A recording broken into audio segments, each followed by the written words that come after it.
शासकीय रक्तपेढीमध्ये गोरगरीब रुग्णांना, गरजूंना तत्काळ रक्तपिशवी उपलब्ध व्हावी ही जाण ठेवून वैतरणा येथील आरोग्य सेवक सचिन हिरामन धारणकर यांच्या संकल्पनेतून दरवर्षीप्रमाणे सावित्रीमाई फुले यांच्या जन्मदिनाचं औचित्य साधत प्राथमिक आरोग्य केंद्र वैतरणा आणि निर्वाण फाउंडेशन नाशिक यांच्या संयुक्त विद्यमानं वैतरणा नगरी शासकीय रक्तपेढी नाशिक यांच्या मार्फत भव्य रक्तदान शिबिर घेण्यात आलं।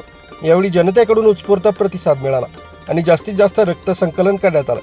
यावेळी इगतपुरीचे तालुका आरोग्य अधिकारी डॉक्टर देशमुख सर, प्राथमिक आरोग्य केंद्र वैतरणाचे वैद्यकीय अधिकारी डॉक्टर लचके सर, डॉक्टर गजबिये मॅडम, प्राथमिक आरोग्य केंद्र वैतरणाचे सर्व अधिकारी आणि कर्मचारी यांचे विशेष सहकार्य लाभलं। तसंच इंग्लिश स्कूल वैतरणा येथील मुख्याध्यापक गोसावी सर आणि शिक्षक वृंद यांनी शिबिरासाठी हॉल उपलब्ध करून दिला।